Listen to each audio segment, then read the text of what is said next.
Là, vous avez en face de moi le cobra le plus venimeux d'Afrique, le cobra des forêts. Il est beau, hein? Quand d'autres pensent à son venin, moi, ils pensent à sa beauté. Regardez comme il est beau. Les couleurs, c'est magnifique. Pour ceux qui n'ont jamais vu un serpent chier, vous pouvez voir ça. Ah, c'est pas là ici. Oui. Salut Brut. Ici, c'est De Gaulle Panda. Je vis et je parle avec les animaux sauvages, surtout les reptiles.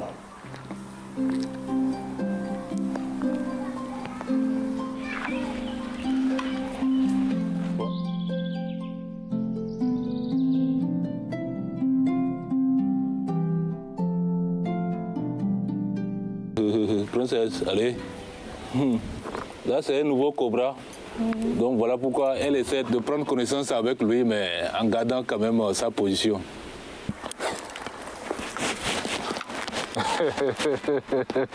Les jeux brutaux. Qu'est-ce qu'il y a ici? Ici, il y a le crocodile nain d'Afrique. Cette espèce de crocodile est en voie de disparition. Là, les gens l'ont retrouvé dans une rivière à 5 minutes de chez moi. Et ils ont voulu le tuer. Quelqu'un m'a averti et je suis allé l'attraper. Là, c'est la tortue, c'est une tortue terrestre qui vit très longtemps. Vous pouvez la voir. Elle se cache. Elle n'a pas peur, vous pouvez voir. Ah oui, elle sort sa tête. Elle sort. Une tortue qui a peur ne sort pas sa tête. Voilà.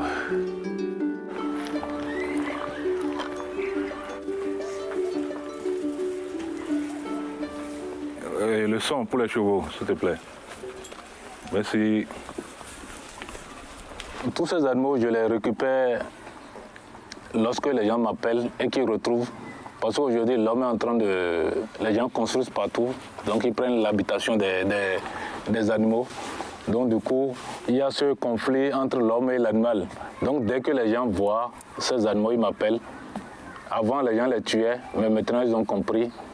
Ils ont compris mon message et dès qu'ils voient, ils m'appellent et moi, je les récupère. Dès que je les récupère, je les garde pour un temps pour sensibiliser. Après je les relâche dans la nature, très loin des habitations. Ce singe, comme vous pouvez le voir, ce bébé singe, et ça m'a été tué dans un piège qu'un chasseur a posé pour pouvoir protéger son champ. Mais malheureusement, ça a pris la maman qui avait le bébé au dos et le cultivateur me l'a amené. Là, c'est une chouette qu'on m'a amené ce matin. C'est tombé dans une école et ça ne pouvait pas s'envoler. Et un élève a ramassé, a remis à son papa. Le papa, lui, à son tour, me l'a amené. Donc on va essayer de le nourrir pour qu'il retrouve ses forces. Et après, on le relâche. Là, c'est une souris blanche. Et les serpents chez moi ne se nourrissent pas des rats que j'élève. Je suis en contact avec des éleveurs de poulets. Et quand des poussins meurent durant l'élevage, moi, on m'appelle, je viens récupérer. C'est de ça se nourrit mes serpents. Sinon, lui-même, quand je vais lui présenter ça, il ne va pas prendre. Il ne va pas prendre. Il va juste... Oui, il ne va pas prendre. Et tous les animaux vivent en symbiose. Aucun animal n'attaque l'autre. Et aucun animal n'attaque un être humain non plus. Et cela n'est jamais arrivé. La preuve, mes voisins, ils donnent à manger aux animaux par la clôture. Là, c'est la plus petite antilope d'Afrique, le céphalope de grue. Et je l'ai eu tout bébé, je l'ai nourri au biberon.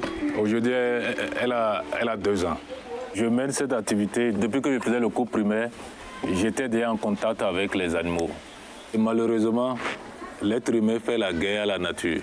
Alors que la nature nous a tout donné. La nature, c'est comme notre maman. Elle est même notre mère. C'est comme un enfant qui s'élève, qui fait la guerre contre sa mère. C'est une guerre dans laquelle c'est nous qui serons perdants. Si nous combattons la nature, c'est comme si nous nous combattons nous-mêmes.